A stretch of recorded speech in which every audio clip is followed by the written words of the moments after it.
Suzanne's Paparazzi Jewelry, 24/7 shopping available. 160920 is the code. Show her some love, like she showed us. K&A Custom Crafts on Facebook. Hi, everyone. We're back after a brief hiatus. It's Amber and myself, and with another episode of Tips and Tricks for How to Look Naked and Why You Should Love Yourself Even If You Don't. So we're excited to be back. We haven't seen each other in a couple of weeks, and, we had some things going on in our lives. I was a little bit sick. Amber had some things going on, but, we are going to be worth the wait. Aren't they? Good things are worth waiting for. So here we are. How are you, Amber? Tell me what's been happening the last couple of weeks. So I tell you, I've been really thinking about this grocery store tour thing, and I went to the grocery, and the more I thought about it, the more I thought it might be more entertaining. Well, first of all, I'm a little concerned about reception of me streaming while I'm at the grocery. That is one thing I'm concerned about. So what I was thinking about doing is, I'm pretty well versed on how to splice videos together. So I could make multiple videos of like the different areas of the grocery store that you'd stay away from or venture towards and what to look for, and then put those together, and we could play it in one of our segments, and then they could ask questions after that. Do you think that would be a good idea? Yeah, I think that would work great. Sure. Yeah, and I think that maybe throughout the course, I was thinking about too that if there are other things in other screens that we want to share, I was thinking about, since we're starting again from square one, for those of you who may not know, Amber has a great program, and we went through all of the steps, and we're starting again. We completed it. So we're starting fresh. We're starting new. But I was thinking, as the weeks go on, and we spoke about the fitness piece or the nutritional piece.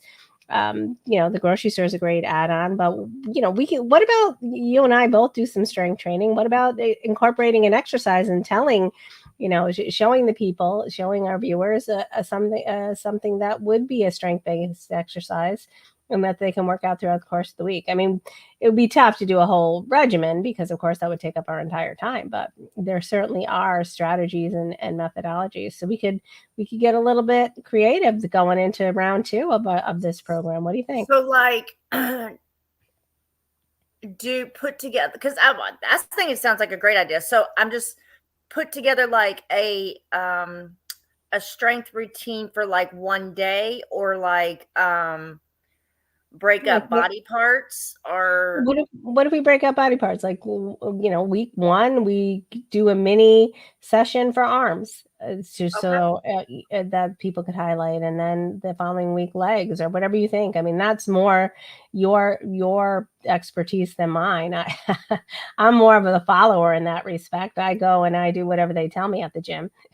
You're the creator, but I can certainly be your guinea pig, and I can do it. But I think, this came to mind because I oftentimes, when I'm at the gym, and the trainers speak about it so often, is proper form. We can say everybody knows how to do a bicep curl, but there really is a form and a methodology to all of these exercises, and I think it would be great to see them demonstrated in the proper way. Well, and with strength training, it's one of those forms is one of those things that if you're like 10 degrees off, you might be working out a muscle, but you're probably not working out the muscle that you think that you're working out. So yeah, form is super ultra critical. I agree. So yeah, that sounds like a great idea. A great idea. Do you want to start next week? Sure. Yeah. So and I don't know how many exercises, and we could do a 10-minute segment maybe every week. That might work for us. Whatever you think. But I think 10 minutes would be appropriate, or whatever. Or if we have questions as we go along. And I think that we're also I know that we've spoken about this, I'm really going to engage more in the Facebook group this week, because I've really not figured out how to do it, but I have really figured out how to market our social media a little bit better. So I'm going to be concentrating on that throughout the course of the week. And I think that, especially since we're starting from day one all over again, step one, that's very important. And I think that we should do that. Okay. What do you think? Yeah. I think that sounds great. All right. And yeah. And I think too, another thing, because I've just recently started this myself, and I know that we've spoken about this, I've fallen off the and I don't want to say the wagon because, well, maybe it is. I mean, there are times I have suffered from food addiction and I'm not eating as healthy or as clean as I have been. I've just recently started that again. And I think that part of it and such a big piece of it is the food prep. And we've spoken about that in the past, but tips and strategies, maybe not something I could even cover because I'm well versed in that. Well, and I Yeah. did think about that. So we can discuss a little bit of that tonight. Yeah. Okay, perfect. Because I think that that is the key to success. I can say, oh, and I'm back to the office full time, and I'm sure that other people are as well. And I say, I'm just going to go in, I'll grab a couple things. But if I don't have a fully regimented day, first of all, I'm hungry. And second of all, it just derails me. I'm more likely to go down and I'll say, oh, I'm going to go down to the vending machine. I'll get some pretzels. They're healthy, but they are, they're healthier, Right. but they're not necessarily the best option where I could be having, I just went to the grocery store this weekend and stocked up on so many things and I'm so much fuller. And I think that that's really the key. When I'm grabbing a 4 crackers, you're still starving. So I Right. think the food prep was really instrumental to me being much more successful this week than I had in the past. And I forgot that because I've been home for 2 years. And now that I'm back to work, food prep is key. Yeah, it is. I'll tell you, for me, the reason why I have always taken food prep so seriously is because I think it personally, the utter worst feeling is being hungry and not having food and having to settle for something that's less than appetizing. And then on top of that, you have the guilt that you're eating something that, because although it might sound good just because you're hungry, it's generally not very appetizing, not like what you're really craving. So food prep for me is just so that I don't have to go hungry. Like I hate that. Agreed. And you're right. And I think the quality of your food, we all forget that. So many people forget that the quality of your food really makes such a huge difference in your Oh, hunger and how level. you feel. Oh yeah. It Yeah. really does. I mean, I was I was thinking about how there are times when I feel so, and we've spoken about inflammation in the past, how bloated and really it's from the overconsumption of carbs and it's just and sodium, I'm sure. But we have Justin's on. Hi, Justin. We haven't seen you in a while, so we're glad to see you. I didn't do any live shows last week, so I haven't seen Justin in quite some time. There's Will. Hello, I pretty will. women. Happy Tuesday. So of course it's a happy Tuesday when we're being complimented, Will. So thank you for Right. that. Right. Keep that coming. And all right, so let's take it away. Of course, we want to concentrate on the self-love piece too, which is instrumental, but let's dive right into to step one. So the first step is breath work. So when I say breath work, I don't mean that you have to meditate necessarily. You don't have to get in, a meditation stance with your legs crossed. And it's really just about, think about it, guys. We can go weeks without food, days without water, but we go minutes without air and we're dead. So a lot of the time, what I have found with a lot of patients that are suffering from some health issues is that whether it's because they're in pain or because they're inflamed, they have very shallow breathing. We tend to do that when we get nervous or excited, or when we're at the gym and we're trying to lift heavy weight. We'll have very shallow breathe, or we stop breathing at all. How many times have you seen people at the gym? They're trying to lift something heavy and they just stop breathing at all. It's crazy. So the first is just breathing, just whether that is box breathing, which is count 4 breaths in, 1, 2, 3, 4, hold for 4, 1, 2, 3, 4, and then out for 4, 1, 2, 3, 4.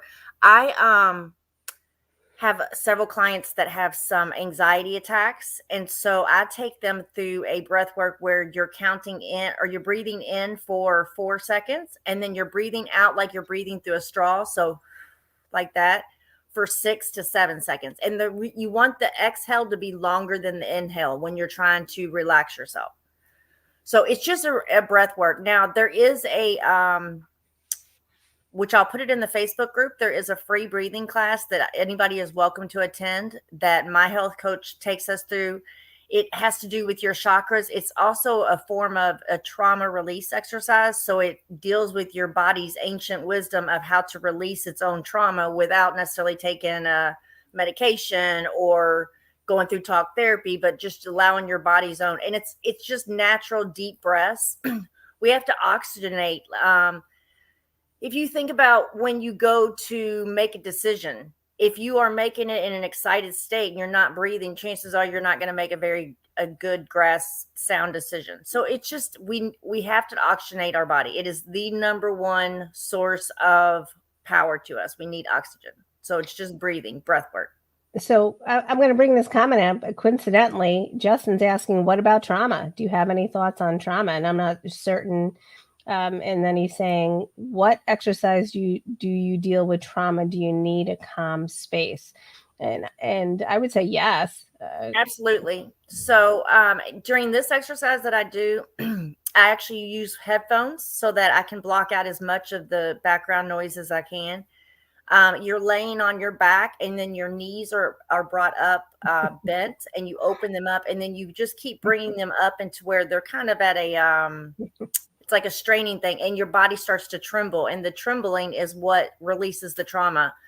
Sometimes you'll cry, sometimes you'll fall asleep. It's just whatever your body needs.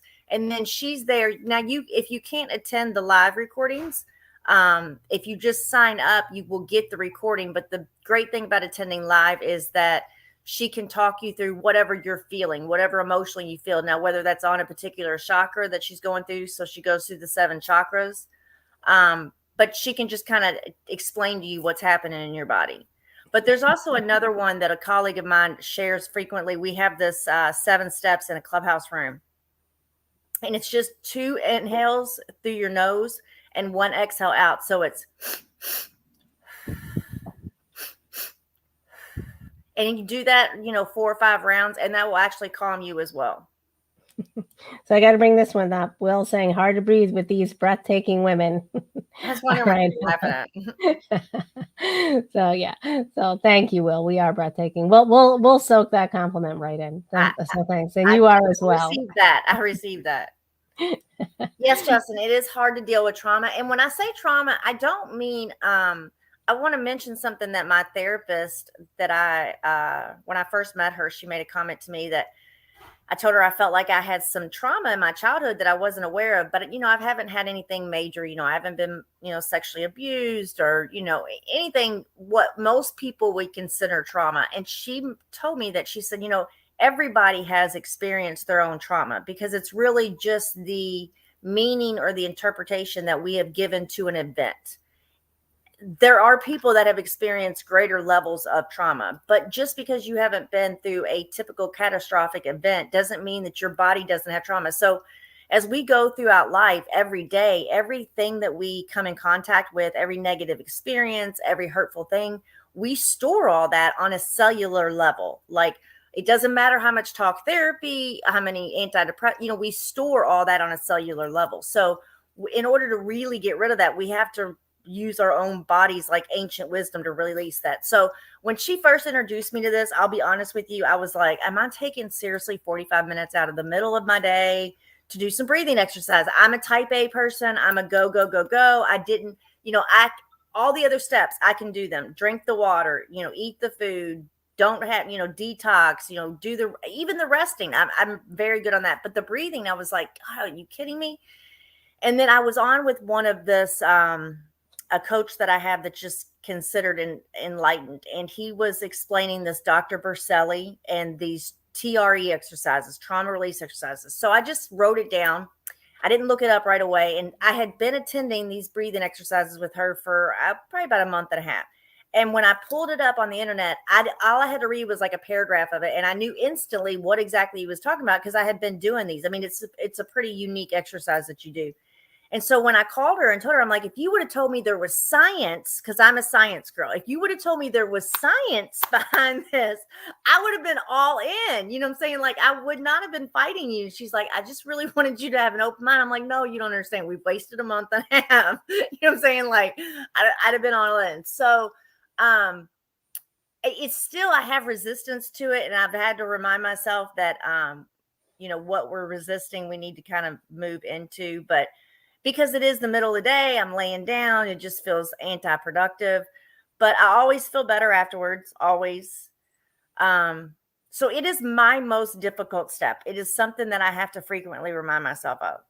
Now I am better. I'm Paula. I don't mean to interrupt you. I know I've been talking for a while. I do a meditation every morning, where I am focusing on my breath, but that it's not as therapeutic as what these exercises are.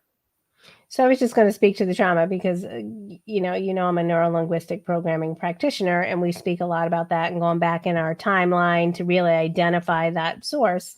And I think one of the most significant stories that I've ever heard in that world is that, and I think it speaks to your point exactly. And I just want to give this example to Justin. There was one woman who, was inhibited. She didn't understand what her trauma was. And when we went back on our timeline, and I wasn't the practitioner, but when the practitioner went back on our timeline, it was as simple as, when she was, 3 or 4 years old, and she had asked her mother for a lollipop, and her mother said no. She felt as if she wasn't worthy of a lollipop, and it manifested itself into this whole other realm of reality, when in actuality, her mother just said no because it was 10 minutes before dinner time.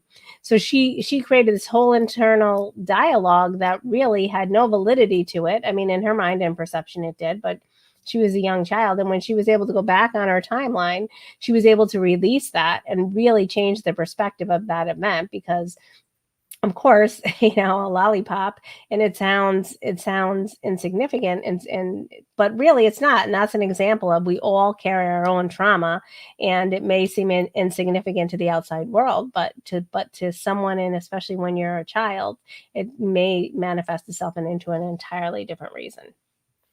And it's a conditioning, it's a programming, and we base so many other decisions on just that one insignificant event. And it's no harm to the parent or to, saying, like, first of all, kids don't come with user manuals, so it's difficult. But it can be totally misinterpreted. It just is something as simplistic as that. But I agree, trauma can be played out in various ways. Absolutely. And Will saying it's crazy that your mind can make up a situation, and it really does. I mean, that situation really existed, but your mind makes up and attaches a meaning to it that's alternative. And then think about that. I mean, and I think that that's also the key to communication. This is another big cornerstone of NLP, is that communication is really, it isn't how we deliver it. It's not what we deliver. It's how the people receive it. So I could say to you, Amber, you look beautiful, and you could, and of course you are, but you could be thinking to myself, oh, is she speaking to me condescendingly? You can if you receive it in a different way than I intend it, it changes the entire meaning, and your communication hasn't been effective. So I think people have to be mindful of that as well. I mean, and that ties into trauma oftentimes. You may be receiving something the way that it was not intended, and that's not even in the unconscious realm. That's in your conscious mind. I agree. And that's only 10%, the conscious mind, that we have control over. So imagine the other 90%. Oh my gosh. I mean, this is interesting. Will saying he used to be traumatized by the phrase 30% chance of rain. When he was a child, the meteorologist said 30% chance of rain, and a tornado came through and ripped the roof off part of the school. Yeah, that's significant. I remember too, for me, it was, there was a serial killer roaming around New York City, and when I was a child, and I was terrified, thinking he was going to come to my town, but my town was hundreds of miles away from New York. But but I think, right, as children, we really assign different values. And I think that to me is so important, and why it's so important to really try to examine what it is that's holding you back. Because if you think about something like that, just saying 30% chance of rain, there's a way to reconcile that and really not hold yourself back in your life. And so it's funny. I was gonna say, I think that's funny because Will, he's a reporter out in Hattiesburg, and he was just signed to covering Hurricane Ida. So clearly he's over that. So I love that. Well, but that's kind of, I mean, I'm glad you said that. Think about that. So that's a pretty obvious one. Obviously you can realize as an adult that 30% chance of rain doesn't mean a tornado is going to come.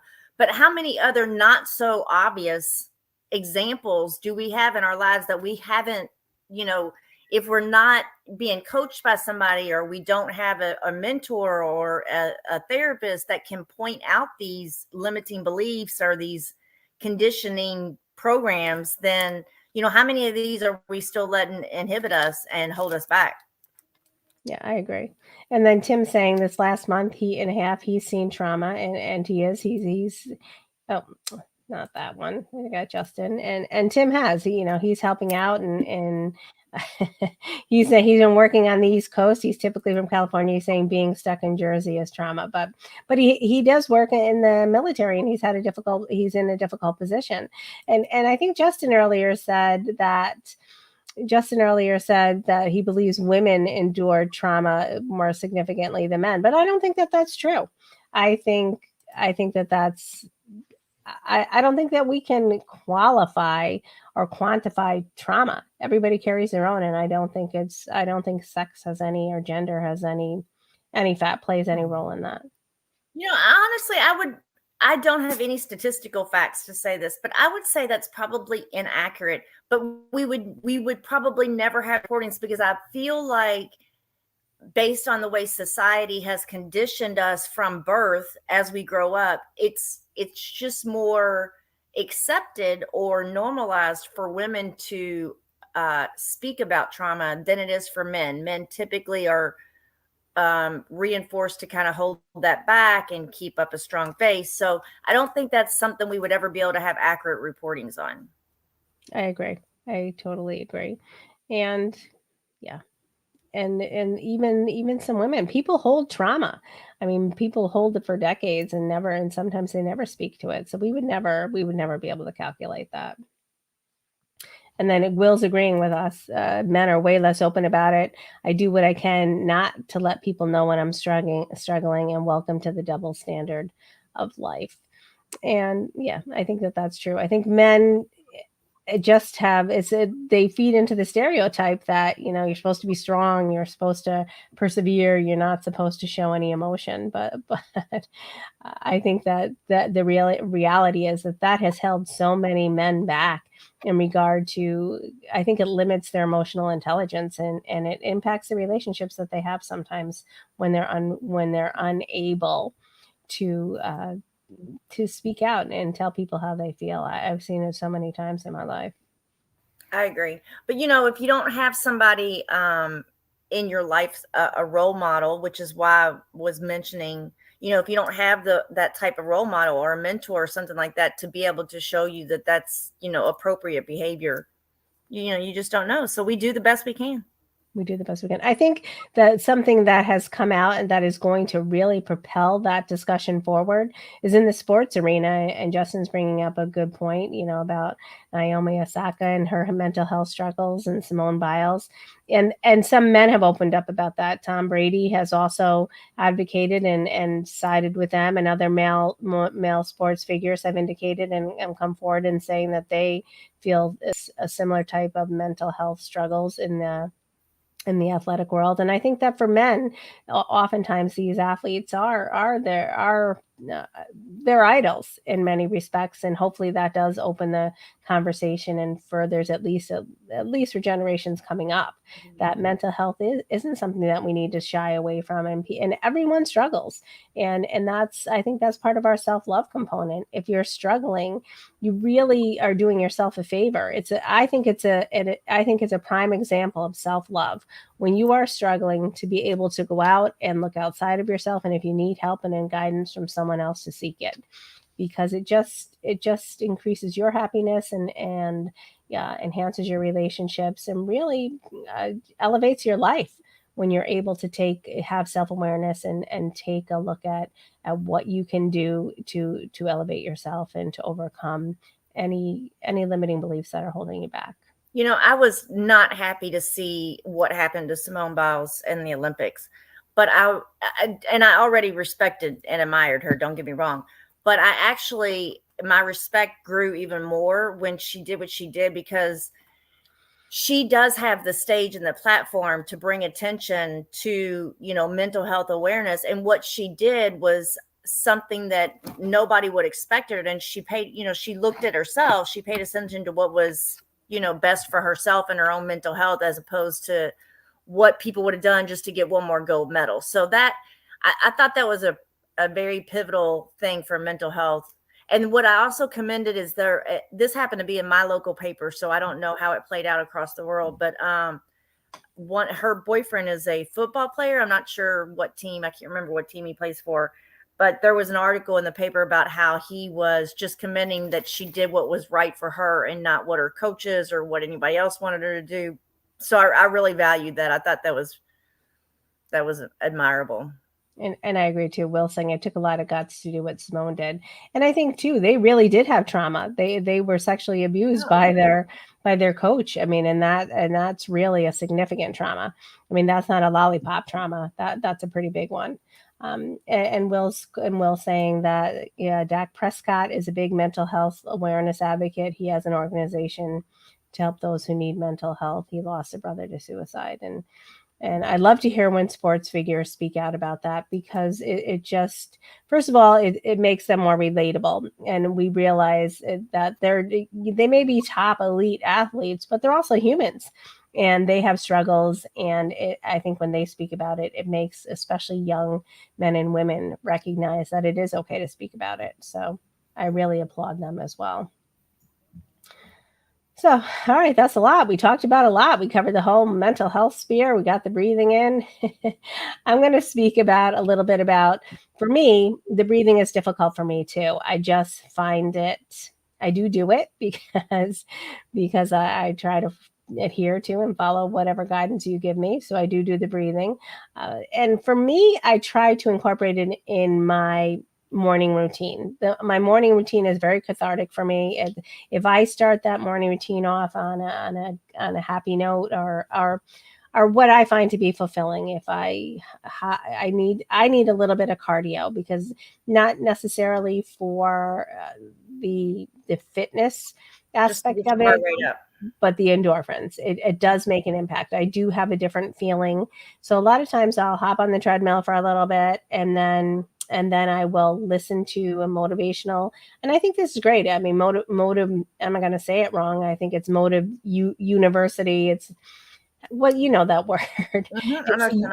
Motiversity, I think it's called. And there's all types of motivational speakers on there. David Goggins, Les Brown.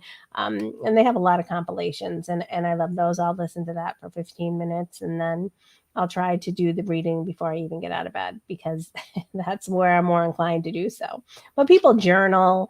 That's tough for me to do in the morning, but people journal. But I think if you adopt and develop a morning routine that works for you, even if it's something that takes 5 minutes, it really does change your perspective throughout the course of the day. I try to remember what I feel gratitude for, and move forward with that.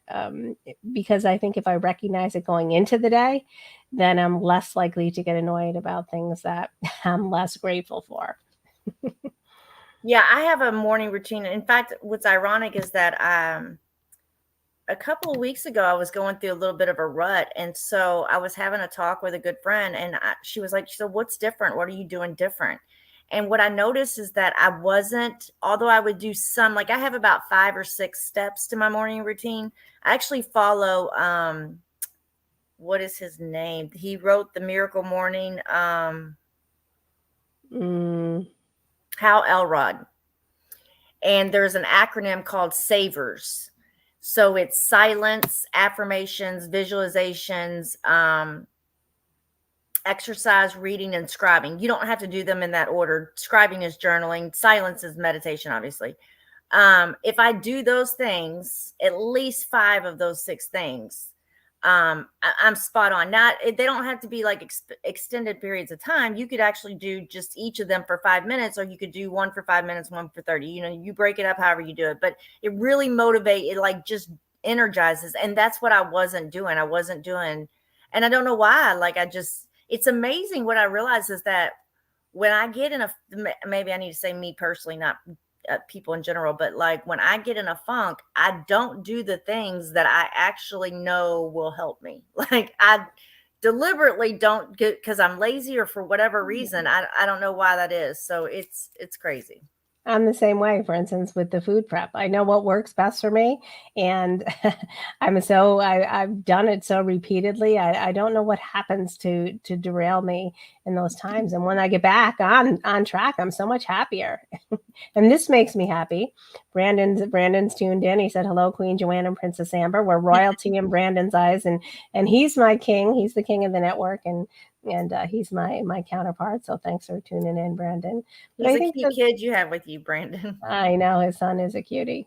And Brandon's pretty cute too. I'll shout that. Since we're on the compliments tonight, I'm gonna throw that out. So yeah, I definitely agree. Now let's talk a little bit about food prep. So okay. There's different levels of food prep. It's how relaxed or how strict do you want to be?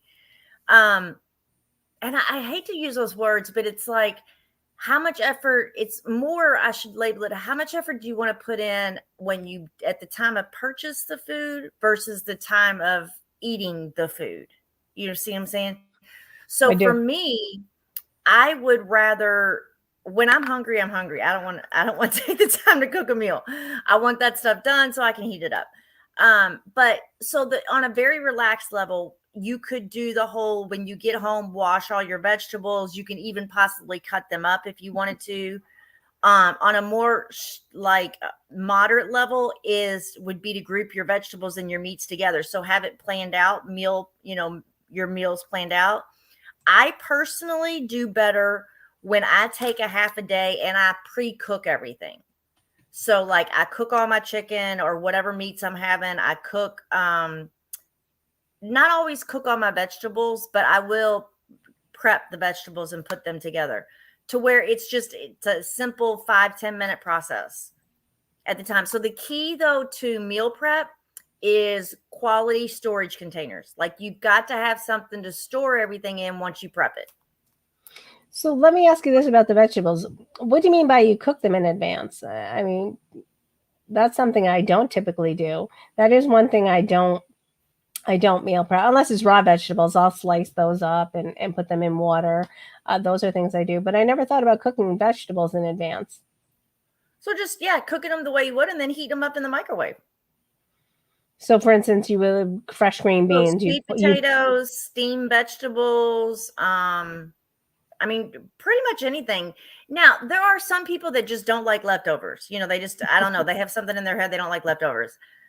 That's never been a problem for me. So yeah, I will. Now, depending, like if it's a vegetable that is going to be 2 minutes, you're just doing one sweet potato or something like that. It's again, it's how much time you want to take at the time that you eat versus the time you get home with the food. And I feel exactly the same way. For me, especially if it's at nighttime, I like to food prep on the weekend because after a long day of work, I'm not going to want to come in, and I'm much more likely to bring to grab something that is convenient than I'm not going to cook a whole full meal at 6 o'clock at night.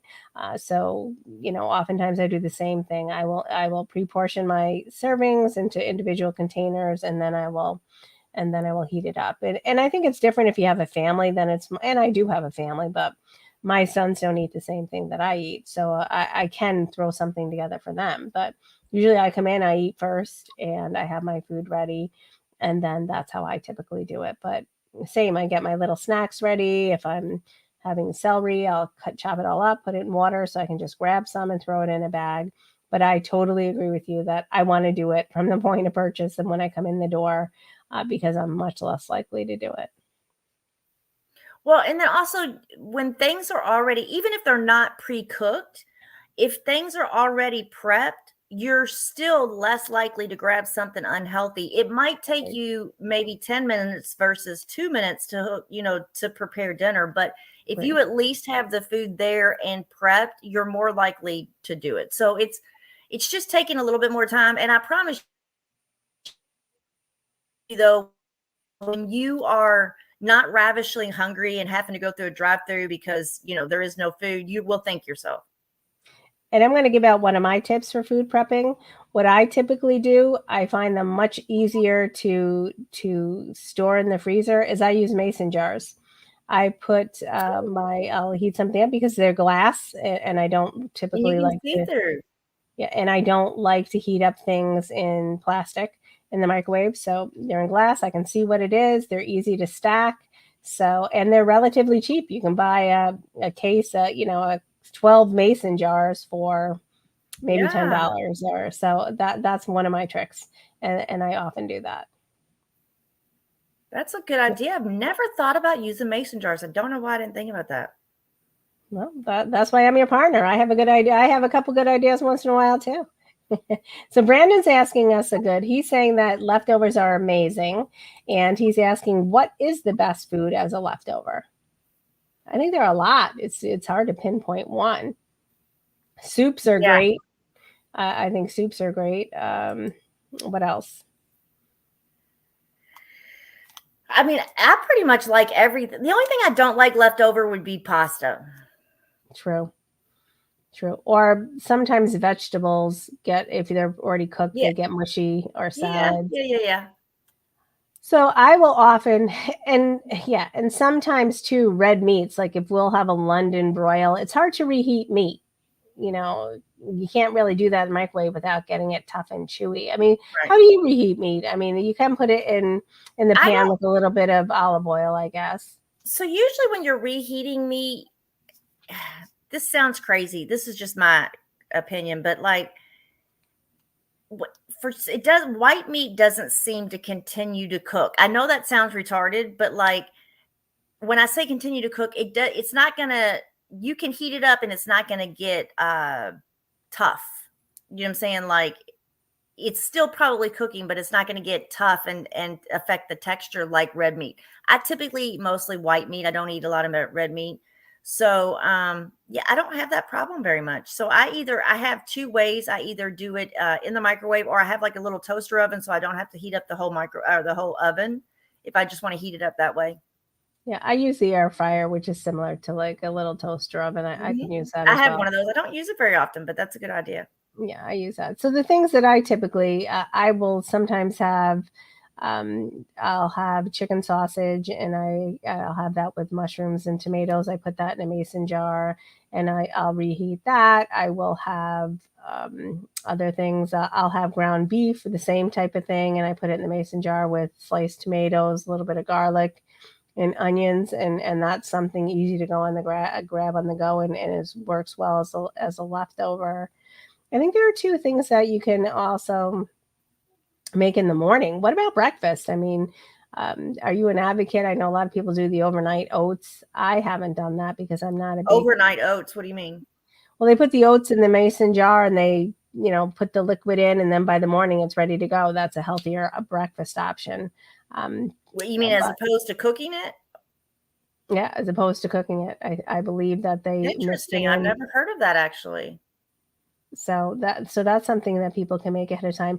And don't quote me on that because I'm not I know that it's done, the overnight oats, and I've seen the recipes many times, and people rave about it, but that's not something I typically eat. I used to make my oatmeal at night. And because I used to travel a lot and I covered 36 counties, I worked for the Department of Juvenile Justice and I covered 36 counties. So I was always on the road. So all my meals were meal prepped, and I wanted to have the long grain oatmeal in the morning and then protein. So I would make the oatmeal at night, add my flaxseed, my cinnamon, and all that, and then add it to a protein shake. So in the morning, and I just put it in the refrigerator. In the morning, I would just shake it up and drink it, and it was my oatmeal and my protein. It was great. That's great. A lot of times when I have the protein too, I'll do this. I'll put pumpkin and cinnamon in, a little bit of canned pumpkin. Pumpkin. I never thought about that. That's a great idea. Yeah, with some cinnamon and yeah. So I love that. A little bit of cinnamon, a little bit of pumpkin. That always makes my protein shake a little bit better, especially this time of year. It's pumpkin season. Oh, I know. We're That's ready why to I'm go. glad you brought that up. That's such a great idea. Yes. So all right, so we're gonna encourage everybody. Tell them. Justin's reminding me I need to take notes. Justin, I'm a smart woman. I don't need to take that many notes. You don't have faith in me. so we spoke about that we're gonna do the breathing this week. What's a self-love exercise we could do? I think that we have spoken about this in the past, and one of the things that we did was to spend some time doing something you love. But I think I'm going to encourage people to do a little bit of movement. I mean, it's the fall, the weather's cooling down. Take a walk. Movement is medicine and motion is lotion. Right. So I agree. I think I'd like to encourage people to do that because it gives you and it's also it's a time when you can spend some time thinking, which is probably the best gift you can give to yourself, and not overthinking about things that you can't change, but some quality thinking. And I'm also going to encourage people. This is something that I'm very mindful of lately, that I do try to do one thing a day, no matter how big or small, to propel me towards the goals that I have. So whether it's, writing something down that I want to do in the future, making a phone call, taking some notes, Justin, I do take notes about that, or enhancing my social media. I think that those are all things just to move myself forward toward the goals I want to be at, whether they're physically or spiritually or practically. That's a great idea. Right. So we have a lot to do this week. So what do you think? What do you, besides the breathing, what would you recommend? I'm starting a new habit. My all-time favorite mentor, Mel Robbins, has come up with a new book, The High Five Habit. So it's all about high-fiving yourself in the mirror. So I don't know. I can't speak on it that much because I haven't read the book. It's not released yet. But if you think about it, from what I've gathered, is whenever somebody high-fives you, there's like a chemical reaction in your body, because when someone high fives you, you're generally in celebration of something. So rather than waiting for somebody else to high five you, you high five yourself and just recognize yourself every day in the mirror. So I'm trying to remember. I have been having this habit for a while and I can't seem to remember on a daily basis. So I start all over every freaking week. So I'm trying to remember to do that at least once a day, preferably in the morning. I like to get everything in the morning, so I feel like I've accomplished it. So high-fiving myself, just like celebrating my own self every day. I love that idea. I think that, I'm going to try that too. And I'm a big Mel Robbins fan as well. So I'll have to look forward to the book. When is the book being released? I want to say it's the end of September, like September 28th. So shortly.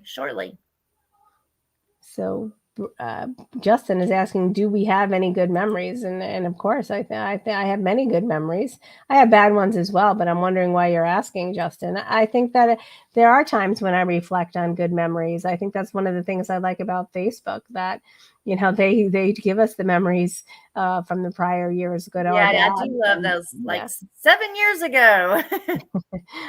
And I think that really does. If you're saying, can you use your memories, your good memories, to elevate your mood and change your perspective? I think that you can, Justin. I'm not sure if that's why you're asking, but I think that Facebook has proven that when we get one of those memories, and Justin's giving us a compliment, Amber. I don't know if he realizes it, but he's saying, that must be back to our college days, the Facebook memories.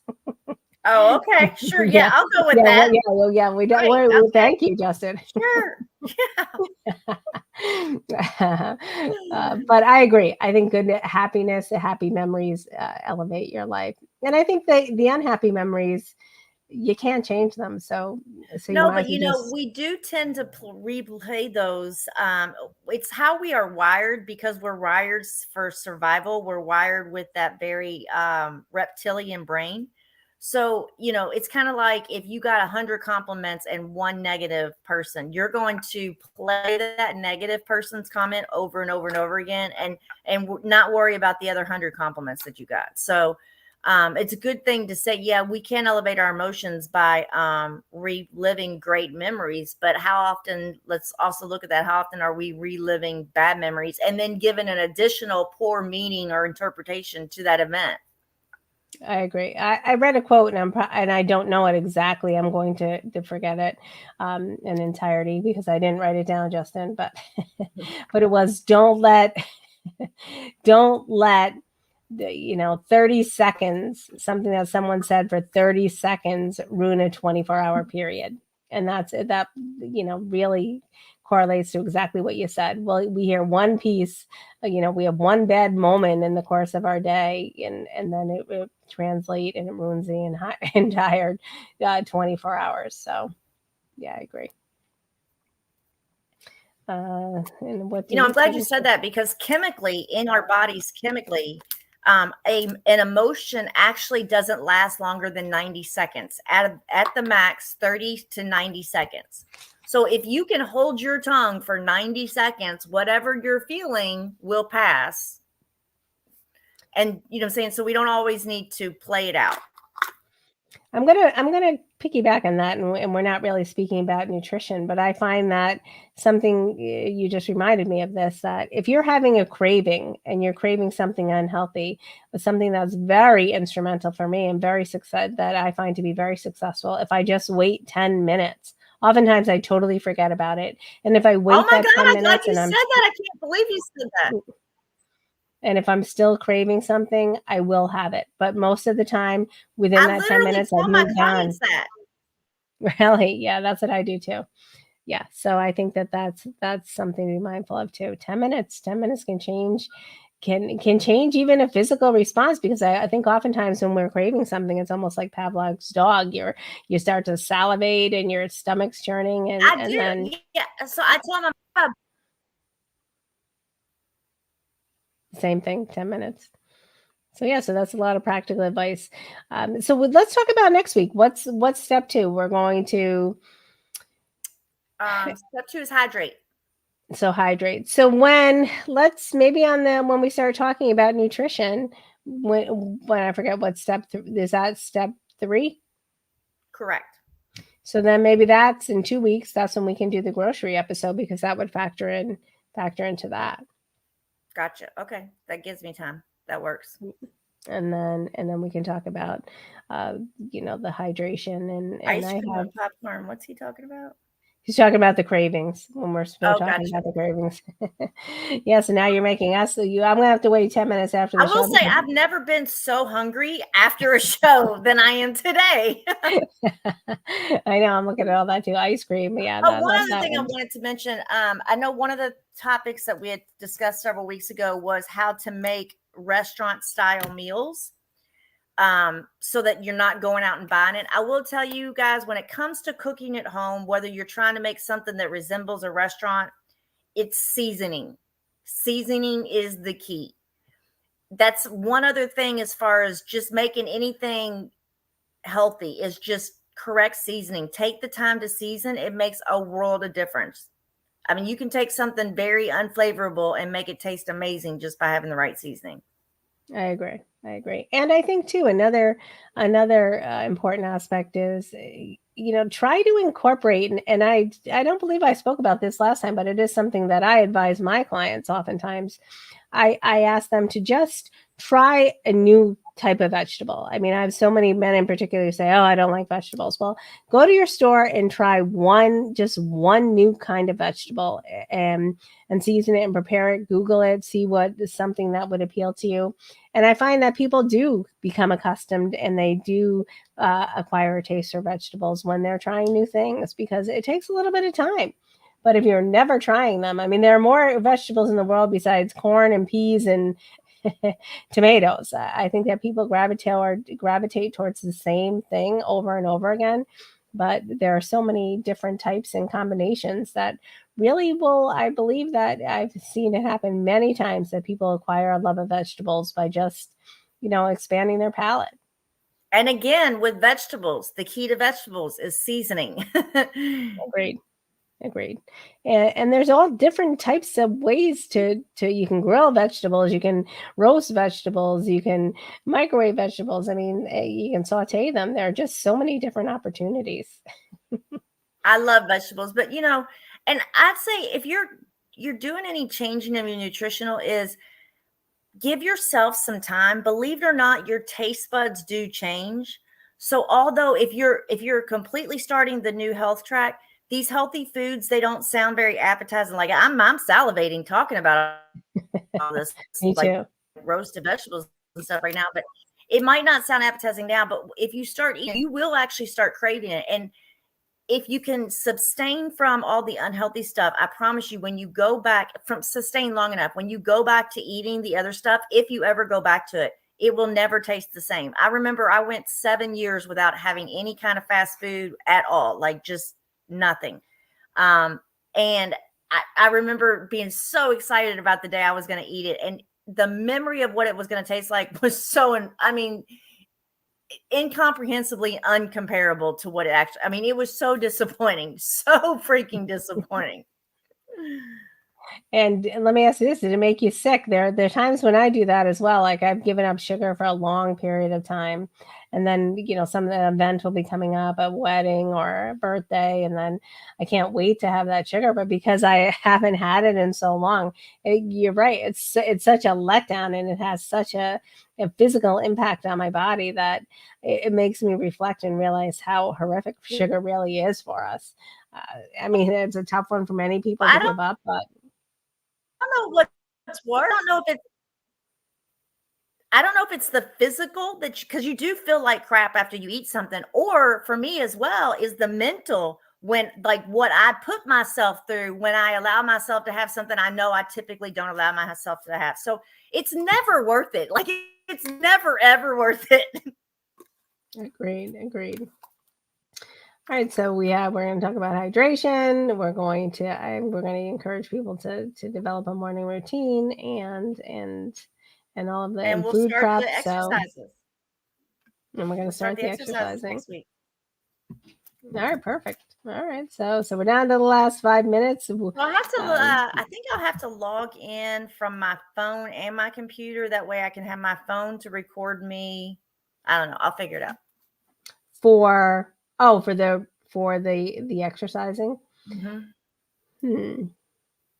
Yeah, we'll have to figure it out. Or you can just adjust your camera and because I can do the commentary. Yeah, I have to do that. I've never recorded myself. Well, let me rephrase that. I've never done anything being full body. So as far as knowing where to put my computer, well, you could also pre-record that in advance, and we could share your screen. That would make a lot more sense. That would make so much more sense. So. And then, yeah, I'm overthinking this. Jeez, okay. And then that'll give you then you'll be able to wow. Okay. All right. So on that note, I think we're going to wrap it up. As always, we want to thank everybody, and we missed everybody. We're looking forward to gearing up, and something Amber and I spoke about, and we're thinking about doing is that we're going to do not this week, but perhaps we're thinking about starting next week is do an after party on Clubhouse. Because we both enjoy that platform, and maybe we'll broaden our audience and perspective. But we're going to continue this conversation onto that platform after this show concludes every week. So that's something to look forward to. And then, so if you're not on Clubhouse, Justin, that's your next platform. Get on that.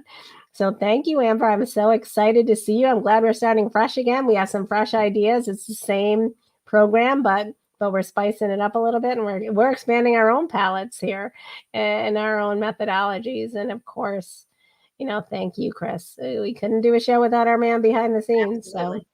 So we'll see thank everybody. Everybody behind the scenes, everybody from coast to coast. Yeah. Thank you.